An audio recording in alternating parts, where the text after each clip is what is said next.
Hey guys, welcome to Reddit Brew. Today, I will be reading from the r/EntitledPeople subreddit, so let's jump into it.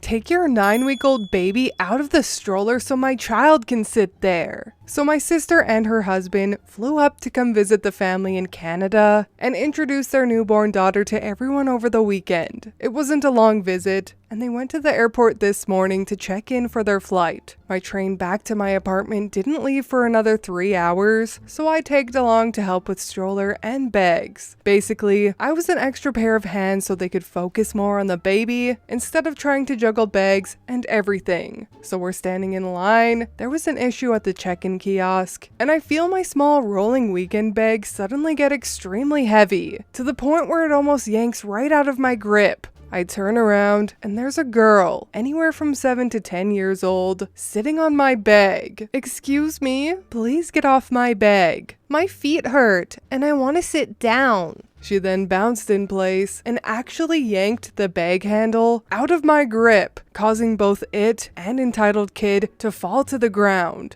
"Don't drop my child like that." She was sitting on my bag and yanked it out of my grip. It's barely 6:30 a.m. at this point, and I had zero patience for this stupidity. So I just hold my bag in my hand, out of the way for Entitled Kid to sit on. My niece starts getting fussy, as young babies will, and my brother-in-law jogs off to go grab a bottle of water to make her a bottle. They thought they would be through security at this point, so they weren't prepared to make her a bottle. No big deal. I tell my sister to take care of her baby, and I'll manage the bags. But behind me, Entitled Kid was just getting started. "Mommy, my feet hurt, and I want to sit." I shit you not. This kid dragged out her words exactly like this. "Hang on, sweetie." My sister was adjusting the baby in her stroller in an attempt to calm her down, but from behind her, it looked like she was taking the baby out. "See, she's taking the baby out of the stroller. Go sit there." My sister hears this, and she just about loses her mind. No, she can't sit here. "You're taking the kid out. She can sit there." "No, I'm not. And no, she can't. She's a grown-ass child. She can stand like the rest of us." "Her feet hurt. Take your brat out of the stroller and let her sit there." My sister gets this look on her face that I know very well. "OP, take the baby out of the stroller, please. Brother-in-law should be here with the water for her bottle in a minute." I get confused, but I trust her and take the baby out of the stroller. Entitled Mom gets this look of absolute triumph, only for it to drop off her face as my sister then grabs my weekend bag and the diaper bag and puts them right where the baby was sitting. "Like I said, bitch, your child is grown and she can stand. My child is 9 weeks old. She can barely hold her head up on her own. You need to get some fucking sense in your head." At this point in time, a check-in attendant has noticed my sister's situation with the baby, who was still fussing, and pulled her to the front of the line to get her through. Brother-in-law reappears right after that to help sort out bags while I feed the baby. I looked for Entitled Mom and Kid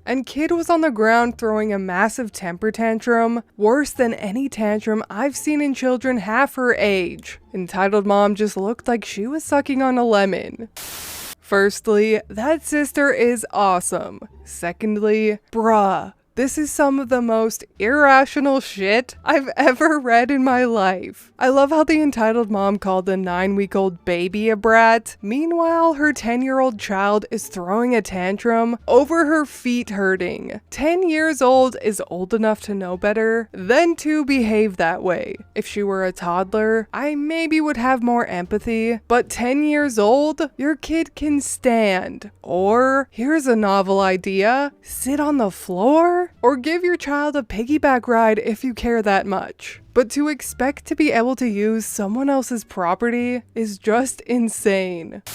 My mom let me have unnecessary surgery so she wouldn't be judged. When I was young, I had a lot of issues wetting the bed. Basically, I was not a great kid to have at your sleepover, camp, etc. I was also having a lot of accidents at school and in public. I was in grade 1. My parents and doctor were concerned. and I ended up having a lot of tests done. Even had exploratory surgery, as I didn't know what was going on. Everything came back negative, and no one had any answers as to why I was having such issues with bladder control. Years later, my mother told me that the doctors highly suspected it was psychological and asked her if there were any issues at home. At the time, my parents were going through a nasty divorce. My dad ended up getting full custody, but my mother didn't want to look bad, so she denied that there were any issues. She literally chose to have her 6-year-old daughter go through tests, procedures, and even surgery so that she could apparently look like everything was perfect in her life. My dad and stepmom pulled that shit on me too. My mom thankfully fought the surgeries, but they stuck me on anti-bedwetting medication that I had to get monthly liver, bladder, and heart checks, as well as a psychiatrist evaluation every 2 weeks, because the meds could damage my liver, weaken my bladder, and cause heart murmurs or abnormal heart rates, and increased suicidal thoughts. Thanks, Dad.